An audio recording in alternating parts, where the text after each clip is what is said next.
तो सबसे पहले इसे लाइक कर दें, शेयर कर दें। यहाँ से हम शुरू करेंगे। तो चलें फिर हम आज अपनी स्क्रीन शेयर करते हैं और यहाँ से हम आपको बताते हैं कि बेसिकली नेचुरल सिलेक्शन क्या है। इसके साथ साथ आप चैनल को सपोर्ट करने के लिए सुपर चैट्स के थ्रू भी सपोर्ट कर सकते हैं, बाय मियां कॉफ़ी पे सपोर्ट कर सकते हैं, आप लोग चैनल की मेंबरशिप्स के थ्रू भी सपोर्ट कर सकते हैं। सारे मेथड्स हैं जिनके थ्रू आप चैनल को सपोर्ट कर सकते हैं। तो नेचुरल सिलेक्शन क्या होती है? नेचुरल यानी नेचुरल वो चीज़ें होती हैं जो नेचर करती है, ठीक है। यानी एक चीज़ है कि एक इंसान किसी चीज़ को सिलेक्ट कर सकता है। नेचुरल सिलेक्शन से मतलब है कि नेचर जिन जानदारों को सिलेक्ट करती है। नेचर कैसे सिलेक्ट करती है? नेचर को वहां पे कोई टूल लेके बैठी नहीं होती, कोई कलर नहीं देख रही होती, कोई चीज नहीं वो देख रही होती। नेचर कैसे सिलेक्ट करती है? नेचर ये देखती है कि कौन सा जानदार इस वक्त जो नेचुरल कंडीशंस एग्जिस्ट करती हैं उनके मुताबिक जिंदा रह सकता है या नहीं।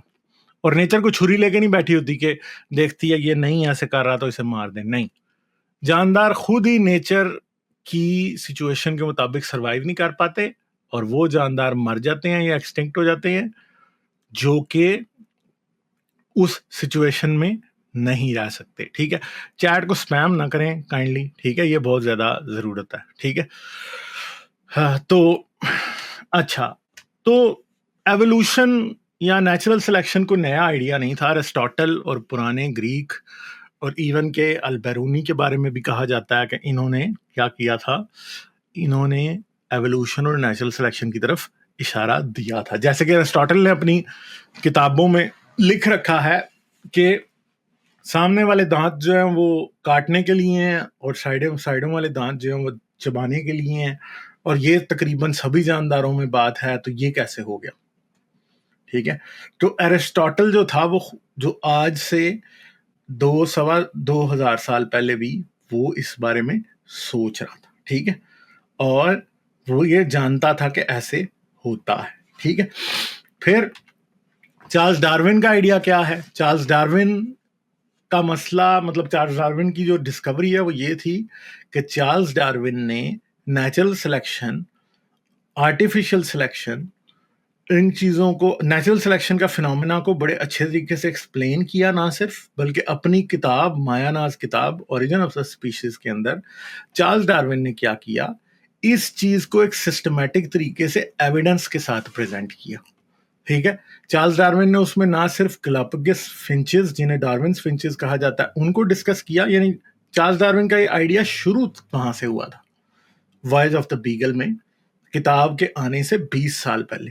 ठीक है, मगर आहिस्ता आहिस्ता फिर क्या होता है, डार्विन का ये आइडिया जो है वो स्ट्रांग होता है उसके ब्रेन में। तो डार्विन को तो समझ आ गई थी उससे 20 साल पहले, क्योंकि डार्विन एक क्रिश्चियन था, तो इसलिए उसे 20 साल लग गए इस आइडिया को एक्सेप्ट करके बताने में। और उसे पता भी था कि इसकी वजह से बहुत बड़ा इशू बनेगा, क्योंकि खुदा के नीचे से क्रिएशन वाली जो गद्दी है वो छीनी जा रही थी।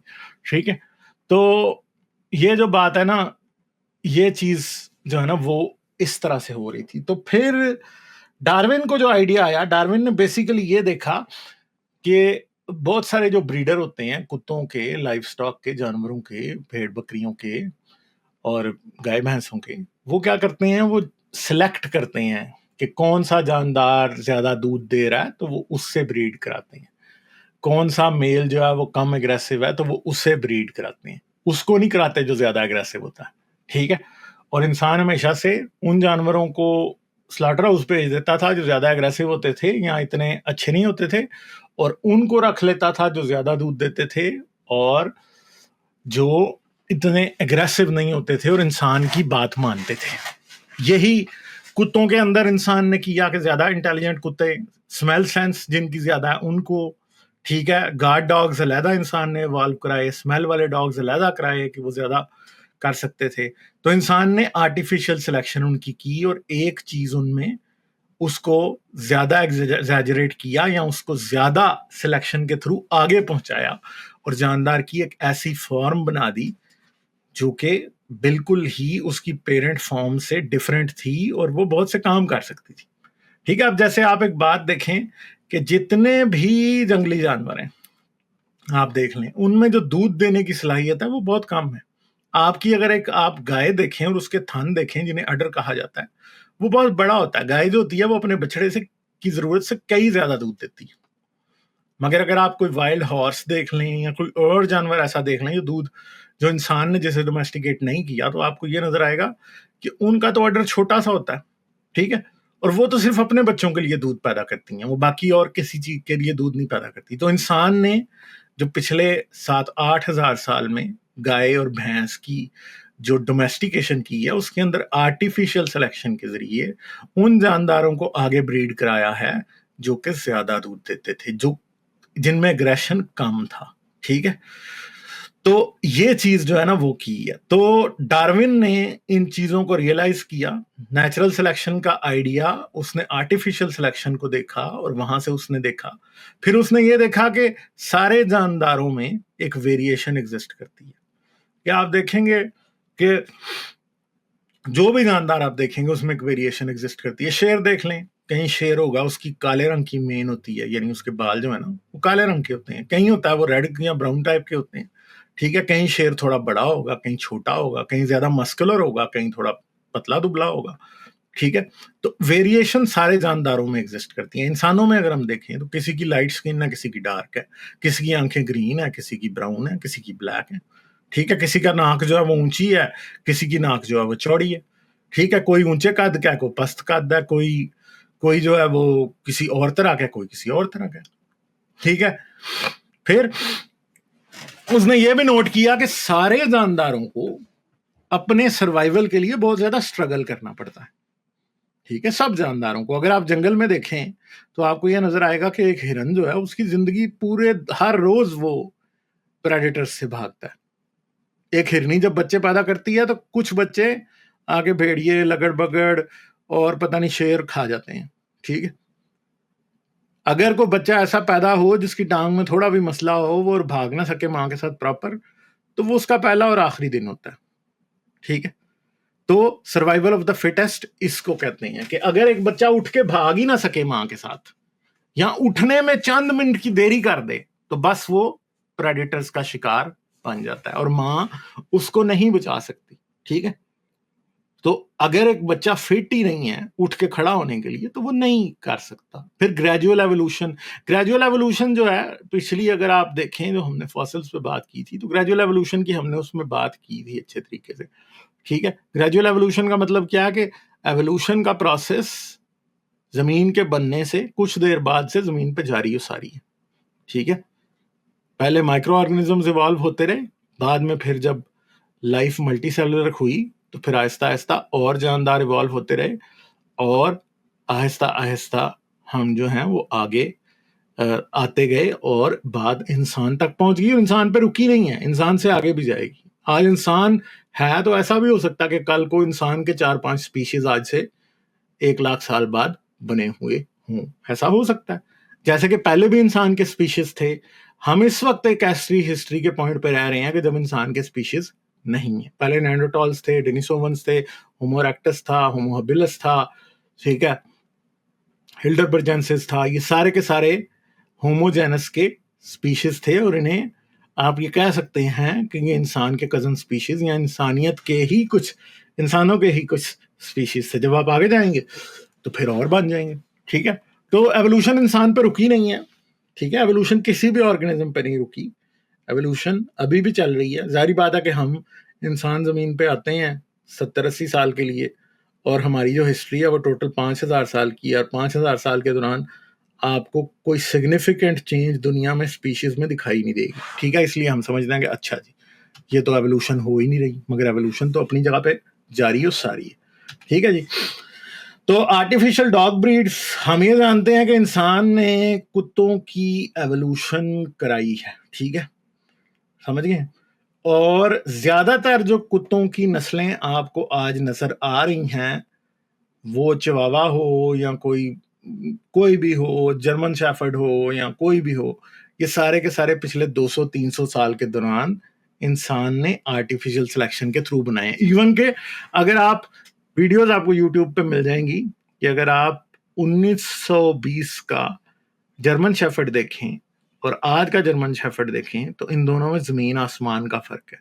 ठीक है, 1920 का जो जर्मन शेफर्ड था उसकी जो पिछली टांगे थी वो नीचे की तरफ नहीं होती थी और उसकी जो हाइंड लेग्स हैं वो छोटी नहीं होती थी, बल्कि उसकी हाइंड लेग्स उसकी सामने वाली टांगों के बराबर ही ऊंची होती थी। मगर क्योंकि ब्रीडर्स को ये पसंद आया कि पीछे वाली टांगे छोटी हों और कुत्ता नीचे की तरफ को दिखाई दे, तो उन्होंने वो किया। फिर लड़ाई वाले कुत्ते सेलेक्ट करके इंसान ने उनके आर्टिफिशियल सिलेक्शन के थ्रू कराए।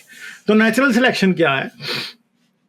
नेचुरल सिलेक्शन वो प्रोसेस है जिसके थ्रू नेचर ये सेलेक्ट करती है कि जानदार अब किस तरफ को इवॉल्व करेगा। जैसे कि मैंने पिछली स्ट्रीम में बताया था म्यूटेशंस वाली में कि म्यूटेशन जो होती है वो तो होती रहती है, मगर नेचुरल सिलेक्शन जो है ना वो ड्राइव करती है कि एवोल्यूशन किस तरफ जाएगी, एक जानदार कैसे चेंज होगा। क्यों? क्योंकि अब एक अगर हम देखें कि ज़राफ़ा है, ज़राफ़ा जो है वो एक जगह रहता है और वहां पे छोटे छोटे दरख्त हैं और वो छोटे छोटे दरख्तों के ऊपर से पत्ते खा रहा है और बाद में दरख्त ऊंचे होने लग गए तो उसको गर्दन, वो आहिस्ता आहिस्ता उसकी गर्दन भी ऊंची होगी तो उन दरख्तों को खा सकेगा। तो फिर इस तरह से हुआ कि ज़राफ़ा जो है वो अफ्रीकन सवाना में रहने वाले उन जानदारों में से है जो जमीन की घास नहीं खाते हर्बीवोर्स, वो दरख्तों की ऊपर के पत्ते खाता है।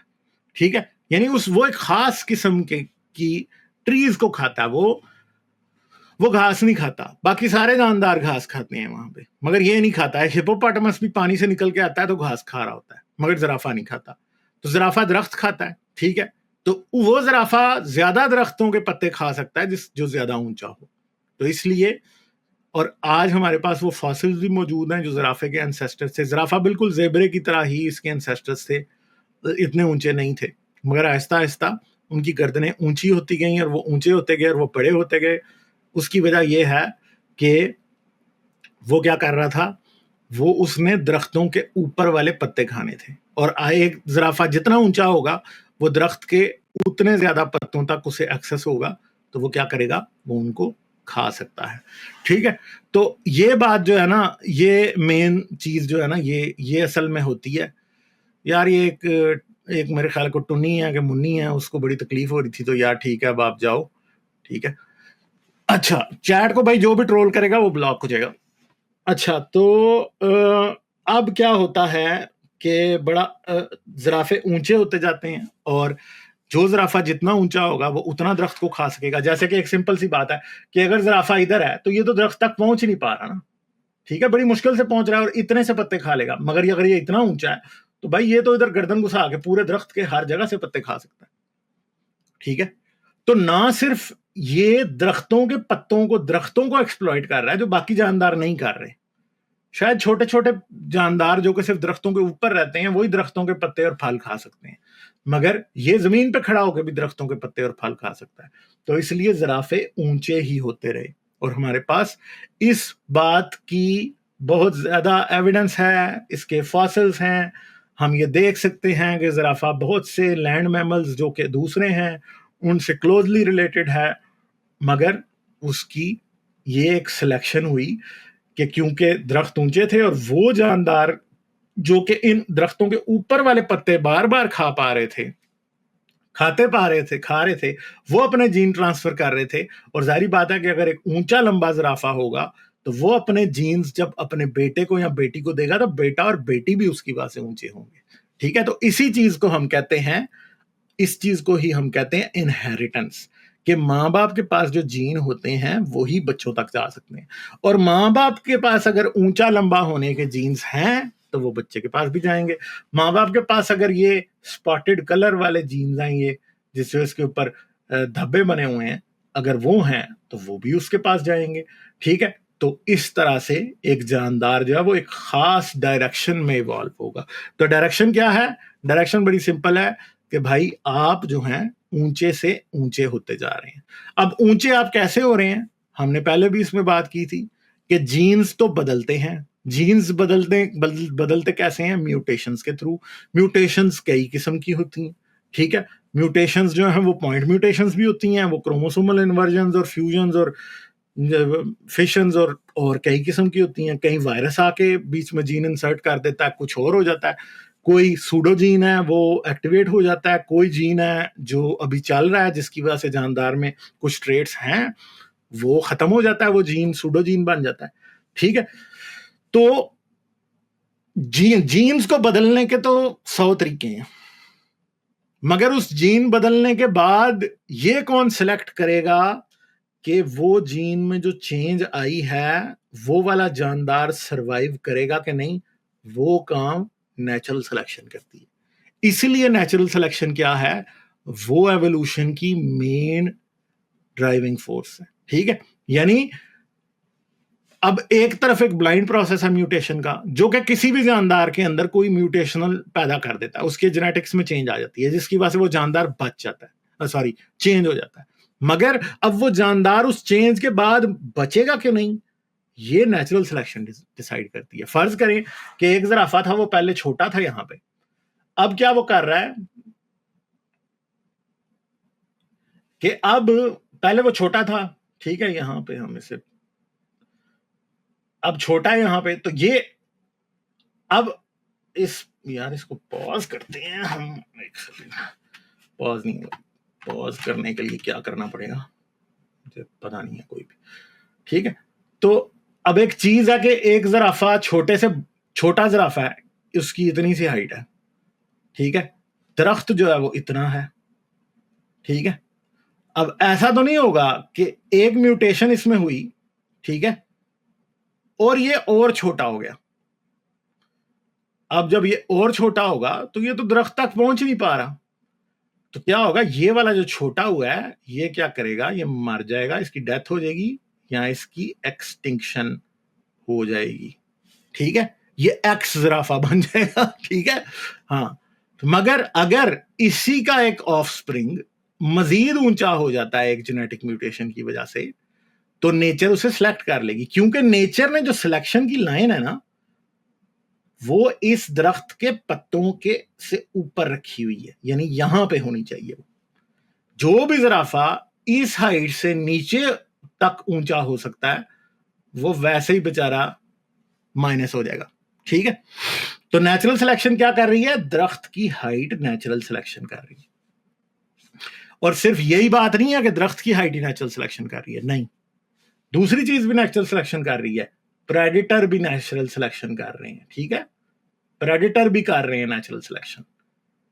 ठीक है, छोटा ज़राफ़ा होगा तो क्या होगा कि वो बेचारे को शेर मार लेंगे तो वो भी मर जाएगा, वो भी एक्सटिंक्ट हो जाएगा।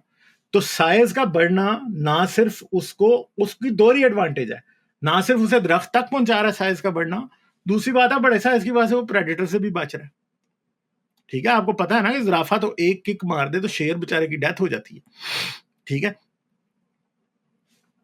तो ये भी हो रहा है। तो इन सारे चीजों की वजह से क्या होता है कि ज़राफ़े का कद लंबा होने में एक फायदा नहीं है, कई फायदे हैं, उसका साइज बड़ा होने में कई फायदे हैं, तो बड़ा होगा। ठीक है, नेचुरल सिलेक्शन काम कैसे करती है, सबसे पहले हमने बात की वेरिएशन की। असल में कोई भी पॉपुलेशन जो होती है ना, उसके अंदर बहुत सारे मेंबर्स होते हैं। जैसे हम एक बात करें तो जमीन के ऊपर आज हमको 8 बिलियन इंसान है, हम 8 बिलियन इंसानों में काफी ज्यादा वेरिएशन है। ऐसे भी होंगे ग्रीन आंखों वाले भी, ब्लू आंखों वाले भी होंगे, ब्लैक वाले भी होंगे। ठीक है, और ऐसे भी होंगे जिनकी ब्राउन होंगी, लंबे कद वाले भी हैं दुनिया में। ठीक है, 6.5 फुट के भी, 7 फुट के लोग भी हैं, और हमारे पास 4 फुट के लोग भी हैं। ठीक है, तो हर कोई अपने जैसे जीन्स दूसरों को दे रहा है। बहुत इंटेलिजेंट भी हैं, बहुत बेचारे नॉर्मल ब्रेन लोग भी, ठीक है, मोटे भी हैं, पतले भी। अब 100 किस्म की सिचुएशंस हैं जिनके अंदर हमारे इंसानों में वेरिएशन एग्जिस्ट करती है। ठीक है, मसला यह है कि फिर जिस तरह का भी कोई इंसान है वो अपनी वेरिएशन अपने बच्चों को दे रहा है, जो उसके अंदर स्पेशल चीज है वो अपने बच्चों को दे रहा है। ठीक है, यानी वो इनहेरिटेंस हो रही है उसकी यहां पे। ठीक है, जैसे हम होते हैं वैसी चीजें अपने बच्चों को देते हैं, अपना ब्लड ग्रुप देते हैं, अपने बालों के रंग देते हैं, अपनी शक्लो सूरत देते हैं, अपनी आंखों का रंग देते हैं, अपनी फिजिकल फिटनेस, अपनी बीमारियां भी देते हैं हम अपने बच्चों को। ठीक है, डायबिटिक माँ बाप के बच्चों में डायबिटिक होने का चांस बहुत ज्यादा होता है। ठीक है, समझ गए आप? तो फिर क्या होता है, अब कुछ इंडिविजुअल ऐसे होते हैं हर पॉपुलेशन में जो कि बेयरली सर्वाइव कर रहे होते हैं, क्योंकि उनकी जेनेटिक्स और उनके जो ट्रेट्स होते हैं वो इतने बेनिफिशियल नहीं होते और वो बड़ी मुश्किल से सर्वाइव कर रहे होते हैं। मगर कुछ ऐसे होते हैं कि वो बहुत ही जबरदस्त होते हैं और वो बड़े अच्छे तरीके से सर्वाइव कर रहे होते हैं एक खास सिचुएशन में। ठीक है, जैसे एक सिंपल सी बात कर लें तो ऐसा भी होगा कि किसी जगह पे बहुत ज्यादा ठंड हो तो वहां पे एक खास किस्म का जानवर सरवाइव कर पाएगा क्योंकि वो ज्यादा फैट स्टोर करता है अपनी बॉडी के अंदर, उसकी फर ज्यादा मोटी है तो वो इसलिए वहां पे सरवाइव करता है। दूसरी तरफ क्या है कि जी उसकी फर मोटी नहीं है जो वो वहां पे सरवाइव नहीं कर सकता। अब एक मसला यह है कि अगर किसी गर्म इलाके में चले जाएं तो वहां पे वो मोटी फर वाला और जो है वो क्या उसको आप कहते हैं ज्यादा फैट वाला जानदार नहीं सरवाइव कर सकता। तो वहां पे सिलेक्शन प्रेशर डिफरेंट है। ठीक है, सिलेक्शन प्रेशर क्या है, एक जगह पे आपको हीट को सरवाइव करना है और दूसरी जगह पे आपको क्या सरवाइव करना है, आपको कोल्ड को सरवाइव करना है। वही चीज जो कोल्ड में एडवांटेज देती है कि ज्यादा फैट होना और फर होना, वही एग्जैक्टली डिसएडवांटेज बन जाएगी किसी टेम्परेट रीजन में रहना या किसी ऐसी जगह पे रहना जहां पे बहुत ज्यादा गर्मी होती है। ठीक है, तो ये आप समझ सकते हैं कि इन्वायरमेंट सिलेक्शन कैसे करती है कि एक सहारा डेजर्ट की एनवायरनमेंट में एक ऐसा जानदार सिलेक्ट होगा जो बहुत कम खाए और कम पानी पिए। ठीक है, या पानी अपनी बॉडी में स्टोर कर सके। मगर आपका जो आर्कटिक है या आपका जो नॉर्दर्न कनाडा है जहां पे पोलर बियर्स रहते हैं, वहां पे एक ऐसा जानदार सिलेक्ट होगा जो कि अपनी बॉडी के अंदर अच्छी खासी फैट स्टोर कर सकता हो ताकि वो सर्दी को सरवाइव कर सके, जिसका कोट ना सिर्फ, जिसकी फर ना सिर्फ थिक हो बल्कि वाटर प्रूफ भी हो, ताकि वो जब पानी में तैर के अपना शिकार तलाश करे तो वो क्या करे, उसके लिए वो मसले ना पैदा हो। ठीक है, तो अब ऐसा नहीं हो सकता कि आप पोलर बियर को उठा के सहरा में ले जाएं, सहारा डेजर्ट में, और सोचें कि ये इवॉल्व हो जाएगा अगली 10,000 या 1,00,000 जनरेशन में। नहीं, वो पहली में ही एक्सटिंक्ट हो जाएगा क्योंकि उसकी पॉपुलेशन में वो वेरिएंस होगी नहीं, वो डिफरेंशियल सर्वाइवल की एबिलिटी नहीं है। क्योंकि अगर अगर सिचुएशन करीब करीब होगी कि कुछ जानदार ऐसे होंगे कि वो कर लेंगे सर्वाइव और फिर उनमें से सिलेक्शन आगे शुरू हो जाएगी। वो हम आगे चल के अभी बात करेंगे जेनेटिक ड्रिफ्ट की और इन चीजों की। ठीक है, मगर एवोल्यूशन बहुत बड़े step with in very small time नहीं ले सकती। वहां पे ही ले सकती है जहां पे जीन्स में और पॉपुलेशन के अंदर जो अंदर डाइवर्सिटी एग्जिस्ट करती है उसमें इस बात की पॉसिबिलिटी है, तो तभी ऐसे होता है, वरना नहीं हो सकता। ऐसा तो हो सकता है कि एक जगह पे बहुत सारे परिंदे रहते हैं और वो उड़ते नहीं है। ठीक है, और एकदम उन परिंदों को उड़ने की जरूरत पड़ जाए। ठीक है, तो उनमें से ये पॉसिबल है कि अगली 1,000-2,000 जनरेशन में ऐसा वही जो फ्लाइटलेस बर्ड है वो दोबारा फ्लाइट ले ले। ठीक है, मगर ऐसे नहीं हो सकता कि आप उधर जाके इंसान को बिठा दें और उसे कहें अब तू उड़ के दिखा, तो वो नहीं उड़ सकेगा अभी, क्योंकि उसके पास ना वो जीन्स है, ना पर है, ना कोई और चक्कर है, वो नहीं कर सकता। तो अडेप्टेशन भी वहां पे हो सकती है जहां पे वेरिएशन पॉपुलेशन के अंदर ऑलरेडी मौजूद होती है। ठीक है, जहां पे पॉपुलेशन को बहुत ज्यादा कोई ऐसे जीन्स में तब्दीली नहीं करनी पड़ती जो कि बिल्कुल फंडामेंटल हो। ठीक है, पर नहीं उगाने पड़ते। ठीक है, तो वहां पे तब्दीली आ जाती है। ठीक है, अब वेरिएशन की कई किस्में होती हैं, जेनेटिक वेरिएशन होती है, जैसे कि हमारी आंखों का जो कलर है डिफरेंट इंसानों में, उसकी वेरिएशन जो है वो जीन की वजह से, ठीक है, जेनेटिक डिफरेंस होता है इंसानों के अंदर।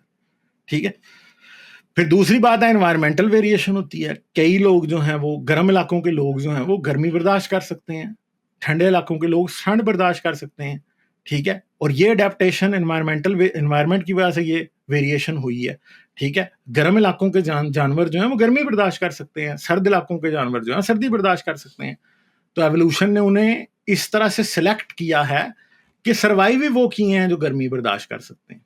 ठीक है, और सर्दी बर्दाश्त कर सकते हैं। ठीक है, और कंटिन्यूअस वेरिएशन क्या है कि फिर इंसानों में भी होता है कि कुछ इंसानों की कद बड़ा है, कुछ का छोटा है।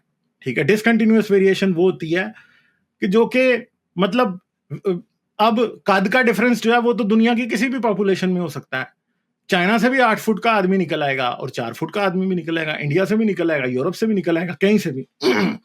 डिसकंटिन्यूअस वेरिएशन वो होती है जिसके अंदर आपकी क्लियर कट कैटेगरीज होती हैं, जैसे कि ब्लड ग्रुप। अब जैसे ब्लड ग्रुप क्या है, ब्लड ग्रुप इंसानों के डिफरेंट होते हैं, ठीक है।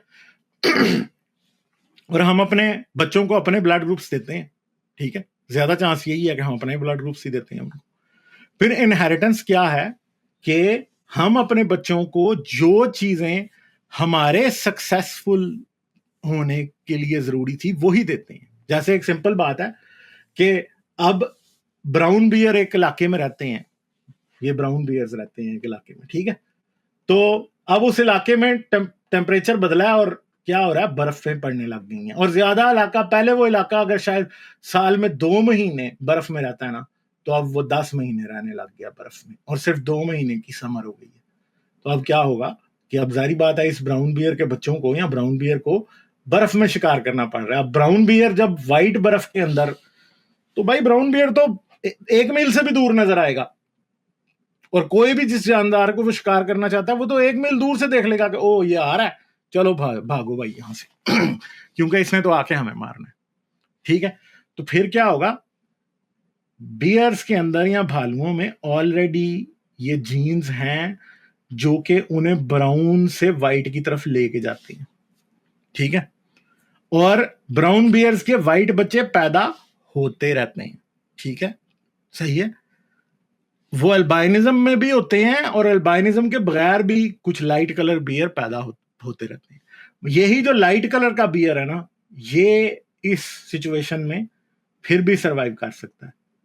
तो पहले बात यहां से यहां जाएगी, ठीक है, और फिर पॉपुलेशन में ये वाला जीन फैल जाएगा पूरा, जो कि कलर को इतना सा डार्क बना रहा है, ठीक है।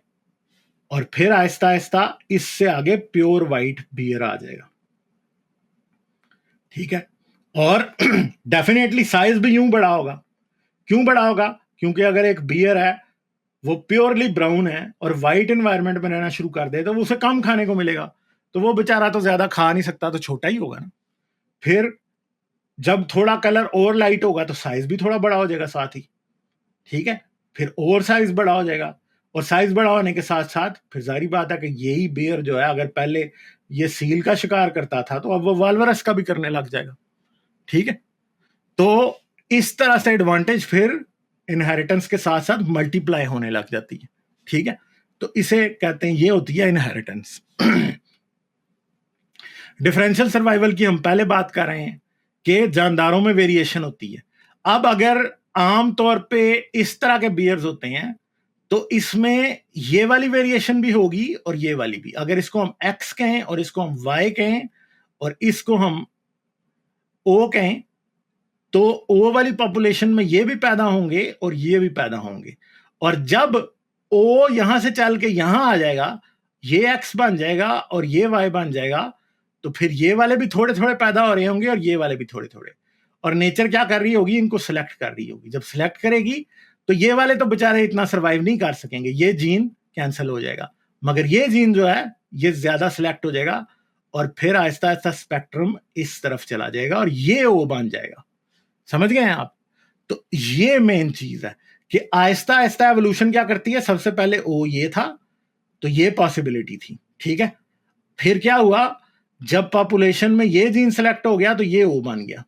अब ओ से फिर ये ओ इस तरफ ट्रांसफर हो गया, यानी स्टैंडर्ड ये हो गया, फिर आहिस्ता आहिस्ता ये हो गया, और इस तरह ग्रेजुअल चेंज जो है वो क्या हो रही है, वो बनती जा रही है, और आहिस्ता आहिस्ता ये एवोल्यूशन आगे चलती जा रही है। तो एवोल्यूशन पहले क्या करती है, एक जीन होता है, उसमें थोड़ी म्यूटेशन होती है, वो फिर इधर पहुंच जाता है, फिर उसमें थोड़ी म्यूटेशन होती है, फिर वो यहां पहुंच जाता है, फिर उसमें थोड़ी म्यूटेशन होती है, वो यहां पहुंच जाता है, फिर यहां पहुंच जाता है, और आहिस्ता आहिस्ता जब यहां पे बात पहुंचती है, तो अगर यहां पे ब्लैक कलर का था तो यहां पे व्हाइट कलर का हो चुका होता है, ठीक है।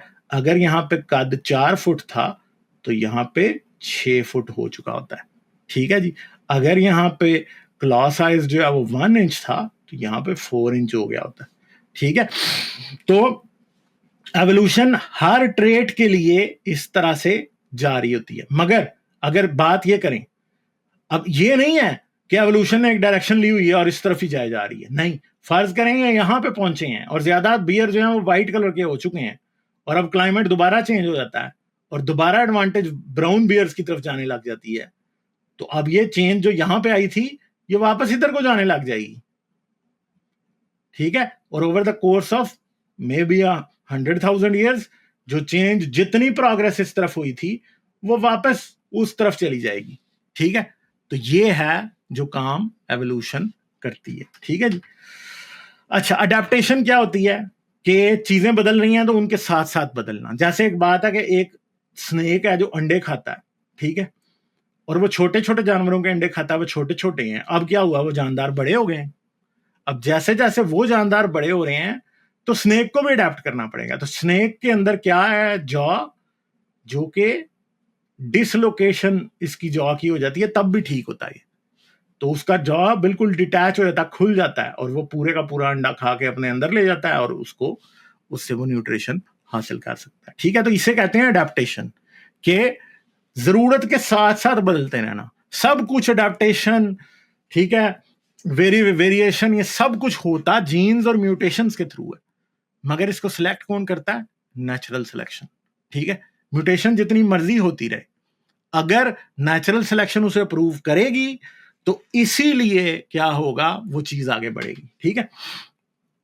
अच्छा जी, फिर हमने ये भी देखा है कि नेचुरल सिलेक्शन बड़ी रैपिडली भी हो जाती है। जैसे कि हम ये जानते हैं कि ये एक मॉथ है जो कि इंग्लैंड में पाया जाता था और इसकी जो पॉपुलेशन थी वो पहले इस कलर की होती थी। मगर जब इंडस्ट्रियल रेवोल्यूशन आई तो लंदन में और उसके आसपास हमेशा हर वक्त क्या होता रहता था, वहां पे आपके पास धुआं और फैक्ट्रियों की चिमनियों से काला धुआं निकल रहा है और हर जगह पे दरख्तों पे वो काला खुश्की पड़ रही है और दीवारों पे पड़ रही है।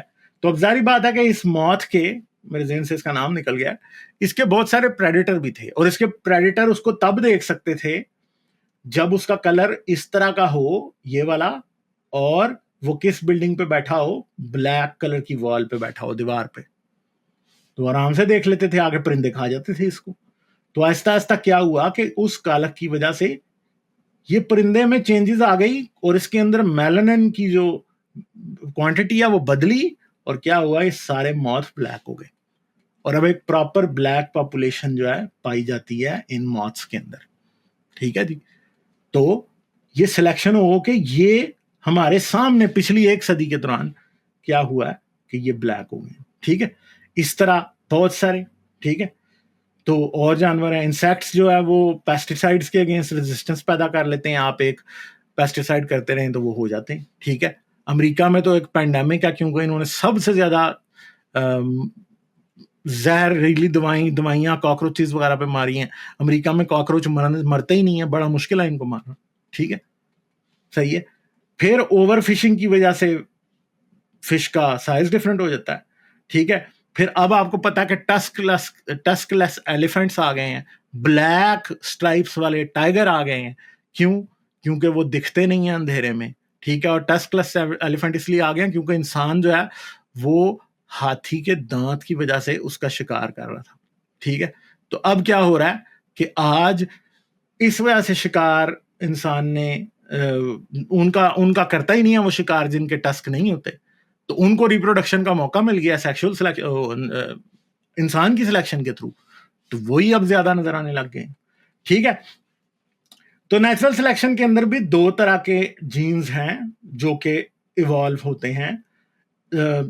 मशहूर जमाना रिचर्ड डॉकिंस की किताब है सेल्फिश जीन, ठीक है।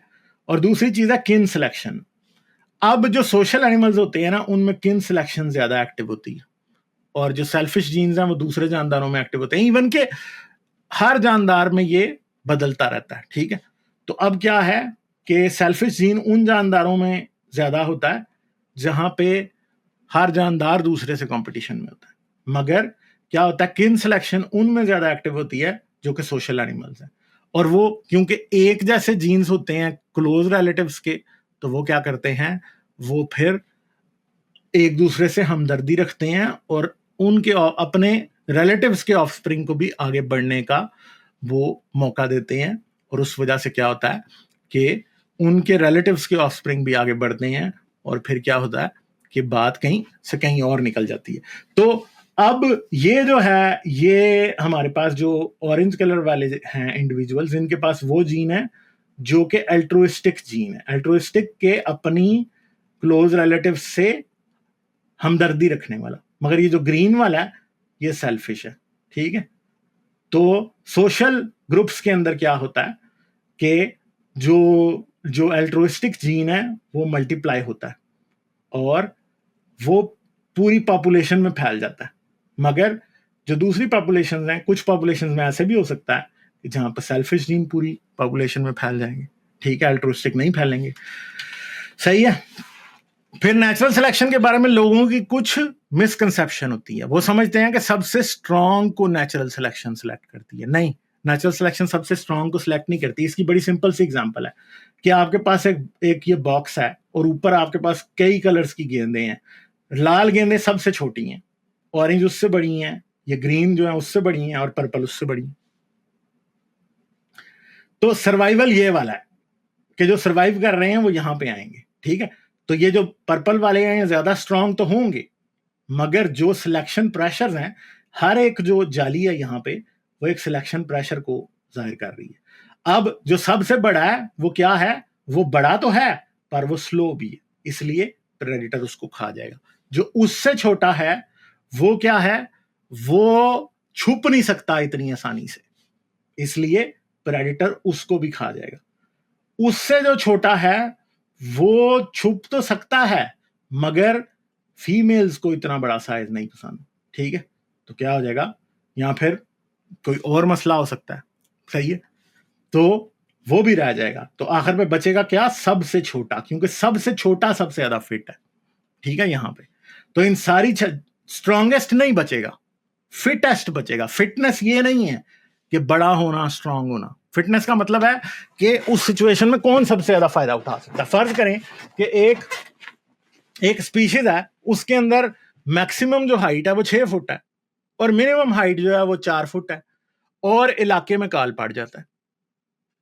अब जाहिर बात है कि जो 6 फुट वाला जानदार है उसको तो बहुत ज्यादा खुराक खानी पड़ेगी ना, और जाहिर बात है कि उसकी बॉडी ज्यादा यूज कर रही है। तो अगर काल पड़ने की वजह से या फैमन की वजह से वहां पे घास घूस है ही नहीं है, तो उस बेचारे को तो खाने में बहुत मुश्किल से मिल रहा है, ठीक है। उसको चाहिए अपनी डेली नीड के लिए खाना 5 किलो घास, ठीक है, और उसको मिल रही है 1 किलो। तो वो जो है 6 फुट वाला, वो 1 किलो घास पे सरवाइव नहीं कर सकता। बड़ी हद 2 हफ्ते बाद उस बेचारे की बहुत बुरी हालत होगी और महीने 2 बाद वो मर जाएगा। मगर छोटा जो है 3 फुट वाला, वो तो 1 किलो घास पे सरवाइव कर सकता है, उसकी बॉडी की बेसिक नीड्स पूरी हो रही हैं 1 किलो घास पे। तो क्या हुआ कि वो सरवाइव कर जाएगा। अब जाहिर बात है जो मर गए वो तो सेक्सुअली रिप्रोड्यूस नहीं करेंगे, वो तो अपने जीन्स नहीं दे सकते ना किसी को भी आगे, उनके जीन्स खत्म हो जाएंगे साथ ही उनके, और जीन वो वाला सिलेक्ट हो जाएगा जो छोटा साइज करता है। अब वो छोटे साइज वाला जीन कहां से आया, वो किसी म्यूटेशन की वजह से हो सकता है। वो कैसी म्यूटेशन है हमें नहीं पता, वो कैसी म्यूटेशन है, वो किसी भी किस्म की हो सकती है, ठीक है। तो ये बातें हैं असल में, समझ गए आप, ये सारा चक्कर है। तो इसे कहते हैं अडेप्टेशन। अडेप्ट कौन कर सकता है, जो एनवायरनमेंट में चेंज आई है उसके मुताबिक कौन सरवाइव कर सकता है, अडेप्टेशन उसको कहते हैं। और वो कर सकता है छोटा बजाय के बड़ा, ठीक है। जैसे कि जिराफे के केस में बड़ा कर सकता था सरवाइव, छोटा नहीं कर सकता था, ठीक है। तो इस चीज को हमें बहुत ज्यादा जगहों पे हमें आइलैंड ड्वार्फिज्म मिलता है। ड्वार्फिज्म किसको कहते हैं, कि किसी जानदार का छोटा हो जाना, ठीक है।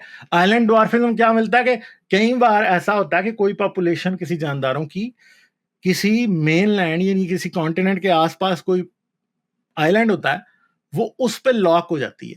तो जब उस पर लॉक होती है, क्योंकि आइलैंड्स के ऊपर न्यूट्रिएंट्स बहुत कम होते हैं, खुराक कम होती है, तो ऑटोमेटिकली सिलेक्शन हो के उस जानदार का जो साइज है वो छोटा हो जाता है, ठीक है जी। तो ये बात है। फिर सेक्सुअल सिलेक्शन है। सेक्सुअल सिलेक्शन क्या करती है, सेक्सुअल सिलेक्शन भी असल में एक तरह की नेचुरल सिलेक्शन ही है। पहले लोग इसे डिफरेंट तरीके से टर्म करते थे, मगर अब ये डिफरेंट चीज है। ये लार्जर सिलेक्शन के फ्रेमवर्क में आती है, नेचुरल सिलेक्शन के।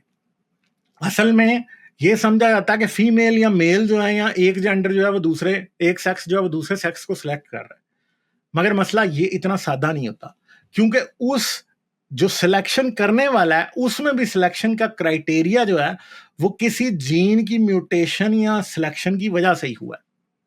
ठीक है, फर्ज करें कि अगर एक फीमेल सिलेक्ट कर रही है एक मेल को, और वो किसी ऐसे मेल को सिलेक्ट करने लग जाए जो कि बिल्कुल ही फिटनेस के खिलाफ है, तो वो अल्टीमेटली खुद भी एक्सटिंक्ट हो जाएगी और उसके अपने जीन्स भी आगे नहीं जाएंगे।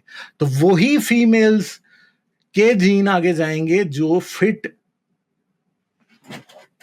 मेल्स को सिलेक्ट कर रही है। और फिटनेस क्या दिखा, सेक्सुअल सिलेक्शन क्या दिखाती, सेक्सुअल सिलेक्शन और सेक्स की एवोल्यूशन पे एक और स्ट्रीम हम करेंगे, ठीक है, तो वो आप उसका इंतजार करें, उसमें मैं डिटेल से बताऊंगा, हो सकता है अगले 1-1.5 महीने के अंदर उसको फिर हम किसी पॉइंट पे कर लेंगे, ठीक है। तो अब एक मोर है, मोर के इतने ब्राइट कलर्स होते हैं, इतने लंबे फैदर्स होते हैं, तो फीमेल्स ये नहीं सिर्फ देख रही होती कि ये बड़ा खूबसूरत है, ये इस बात की निशानी है कि ये इतनी लाइबिलिटी के साथ, इतनी लंबी दुम, इतने ब्राइट कलर्स के कोई भी दूर से प्रेडेटर इसको देख सकता है, ठीक है। इसके साथ भी अगर ये सरवाइव कर सकता है तो इसका मतलब है कि ये ज्यादा फिट है। इसलिए मोरनी को ज्यादा रंगदार और ज्यादा बड़े परों वाले मोर पसंद आते हैं, ठीक है, क्योंकि असल में जो रंग बिरंगा होना या वो चीज होना जो कि मोरनी को पसंद आ रहा है, वो खुद में ही फिटनेस की निशानी होती है। तो वो असल में फिटनेस को ही सिलेक्ट कर रही होती है, वो ऐसा नहीं होती, वो अनफिट को सिलेक्ट नहीं कर रही होती, और जो अनफिट को सिलेक्ट करेगी वो खुद एक्सटिंक्ट हो जाएगी। इसलिए वही मोरनियां सर्वाइव करती हैं जो फिटनेस को सिलेक्ट कर रही होती हैं, जो उन मोरों को सिलेक्ट कर रही होती हैं जिनमें ज्यादा सर्वाइवल की कैपेबिलिटी होती है, ठीक है जी। तो ये बात है। तो इसमें बहुत ज्यादा एग्जांपल्स हैं, जैसे बर्ड्स ऑफ पैराडाइज हैं जिनके अंदर जो है वो डांस करके दिखाते हैं, शेर हैं जिनके अंदर ज्यादा डार्क जिसकी मेन होती है वो डोमिनेंट होता है, एलिफेंट सील्स हैं, बड़े मेल्स होते हैं, वो होता है सारा कुछ, ठीक है। तो बिगर पिक्चर क्या है, मिलियंस ऑफ ईयर्स के दौरान क्या हुआ है कि डाइवर्सिटी बनाने के लिए नेचुरल सिलेक्शन बड़ी जरूरी भी रही है, और डाइवर्सिटी फिटनेस के बगैर नहीं बन सकती, और फिटनेस जो है वो क्या करती है, वो बताती है कि कहाँ को जाना है और कैसे जाना है। यानी मसला ये है कि टांगे तो आपके पास हैं, मगर आपका कंपस क्या है, आपका कंपस नेचुरल सिलेक्शन है, ठीक है। गाड़ी आपके पास है, मगर गाड़ी ने जाना किधर है, ये आपको कौन बताएगा, नेचुरल सिलेक्शन, ठीक है। तो नेचुरल सिलेक्शन ही आपको बताती है कि कहां जाना है, कैसे जाना है, कहां रुक सकते हैं, कहां नहीं रुक सकते। थर्मामीटर भी वही है, कंपास भी वही है। मतलब ये बात याद रखें कि एवोल्यूशन की आंखें क्या है, नेचुरल सिलेक्शन। और नेचुरल सिलेक्शन किसके तरीके से बदलता है, इस तरीके से बदलती है नेचुरल सिलेक्शन के जैसे एनवायरनमेंट बदलती है। यानी नेचुरल सिलेक्शन ऐसे ही है कि जैसे आप कहीं जॉब लेने जाते हैं और आपको टाइपराइटर चलाना आता है, ठीक है। अब आप टाइपराइटर वाली जॉब करते जा रहे हैं और फिर 1980s आ जाते हैं और हर जगह कंप्यूटर आ जाते हैं। तो मसला यह है कि अब यहां तो आपको अडेप्ट करना पड़ेगा कि आप कंप्यूटर सीखेंगे, ठीक है, नहीं तो आपको जॉब छोड़नी पड़ेगी, वरना आप अडेप्ट करेंगे तो आगे चलेंगे, ठीक है। तो सिलेक्शन क्राइटेरिया अब क्या बन गया है कि आपको कंप्यूटर आना चाहिए, ठीक है। और सिलेक्शन क्राइटेरिया कैसे अप्लाई हो रहा है, यानी वो ही बंदा जॉब ले सकेगा जिसे कंप्यूटर आता है, जिसे कंप्यूटर नहीं आता उसकी जॉब चली जाएगी, जिसको कंप्यूटर आता है उसकी जॉब चलती जाएगी, और जिसको नहीं आता उसकी जॉब चली गई, ठीक है। तो ये बिल्कुल वैसी बात है जो काम नेचुरल सिलेक्शन करती है। यानी एनवायरनमेंट चेंज होने का मतलब ये है कि अब ऑफिसेज में टाइपराइटर की जगह कंप्यूटर्स यूज होने लगे हैं, ठीक है। और कंप्यूटर्स जब यूज होने लगे हैं तो वही लोग एक जॉब एनवायरनमेंट में सर्वाइव कर सकते हैं जो कंप्यूटर जानते हैं, वो वाले एम्प्लॉयज एक्सटिंक्ट हो जाएंगे जो कंप्यूटर नहीं जानते, ठीक है। यही होता रहता है, ठीक है। डायनासोर अगर कंप्यूटर जानते, यानी एग्जांपल हम ले रहे हैं, ठीक है, जब एस्टेरॉयड गिरा और एस्टेरॉयड गिरने के बाद एकदम एनवायरनमेंट बदली, डायनासोर अगर कंप्यूटर जानते होते तो एम्प्लॉयज की तरह डायनासोर भी 66 मिलियन ईयर्स के बाद भी जिंदा रह पाते, क्योंकि वो नहीं जानते थे, वो टाइपराइटर जानने वाले थे, वो बेचारे क्या हुए, वो एक्सटिंक्ट हो गए। ठीक है जी। तो यही बात है कि चेंज के साथ अडेप्ट करने का नाम एवोल्यूशन है। ठीक है, नेचुरल सिलेक्शन एवोल्यूशन को करवाती है। ठीक है, तो क्या है नेचुरल सिलेक्शन? असल में वो जाली है जिसके थ्रू रेत गुजर सकती है कि नहीं गुजर सकती। जो गुजर सकती है वो सरवाइव कर जाती है, जो नहीं गुजर सकती वो एक्सटिंक्ट हो जाती है। यही नेचुरल सिलेक्शन है। फिर एक और चीज है जिसे जेनेटिक ड्रिफ्ट कहा जाता है। जेनेटिक ड्रिफ्ट जो है उसके बारे में आजकल जो हमारे नमूने पाकिस्तानी एंटी एवोल्यूशनिस्ट हैं वो बहुत सारी बातें भी करते फिर रहे हैं।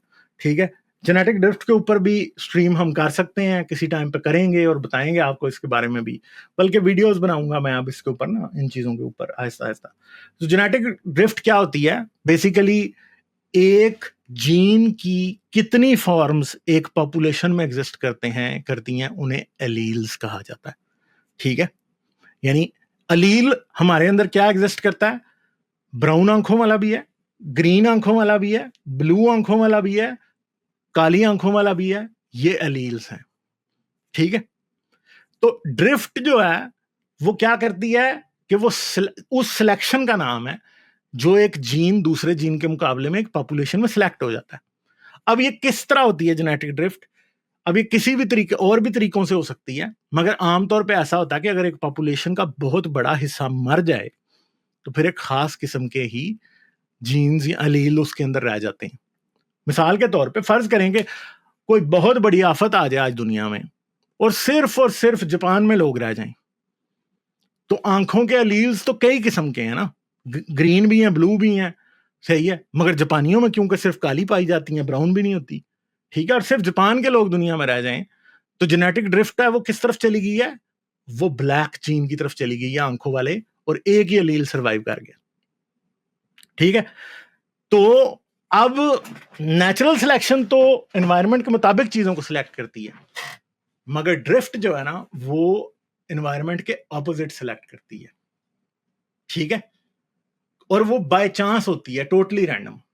यानी म्यूटेशन की तरह असल में ड्रिफ्ट भी रैंडम ही होती है, और ड्रिफ्ट होने के बाद ड्रिफ्ट को फिर डायरेक्शन किसने देनी होती है? नेचुरल सिलेक्शन नहीं। अगर किसी पॉपुलेशन में एक्सट्रीम ड्रिफ्ट हो जाए और बहुत कम जीन्स रह जाएं, ठीक है, यानी क्योंकि उसके ज्यादातर जानदार मर गए हैं और उसमें जेनेटिक डाइवर्सिटी और एलील डाइवर्सिटी खत्म हो गई है तकरीबन, तो अब नेचुरल सिलेक्शन ये डिसाइड करेगी कि वो जानदार ने आगे चलना है कि एक्सटिंक्ट हो जाना है। बहुत से केसेस में वो एक्सटिंक्ट हो जाते हैं, मगर कुछ केसेस में वो सर्वाइव भी कर जाते हैं। ठीक है, तो जेनेटिक वेरिएशन जब खत्म हो जाती है तो पॉपुलेशन जो है वो असल में एनवायरनमेंट के साथ सर्वाइवल भी उसका कम हो जाता है।